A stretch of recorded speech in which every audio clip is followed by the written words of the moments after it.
Labas vakaras, Šeimfo diena, studijoje dirbo aš, Rolandas Vilkončius, ir kviečiu žiūrėti.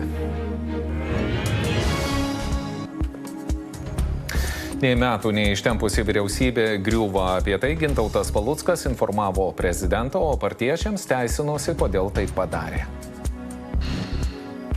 Kritus Paluckui valdžioje gali keistis ne vien premjeras. Koalicijos partneriai kelia klausimus dėl kai kurių ministrų. Jungtinių valstijų prezidento Donaldo Trumpo grasinimai virto realybę. Indija jau pajuto, ką reiškia jos draugystė su kruvinu Kremliaus režimu.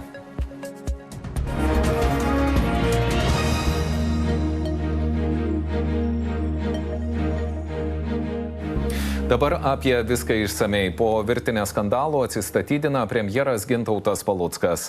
Nors ir toliau esminių savo klaidų neižvelgia, sako, kad daro tai dėl šeimos. Opozicija džiūgauja, bet nesutarė, reikia Palucką pribaigti ir kaip Seimo narį. Mat klausimai dėl verslų niekur nedingo. Palucko sprendimą sveikina ir prezidentas, tačiau nemano, kad jis pavėluotas. Išsamiau Vytautas Dumbliauskas.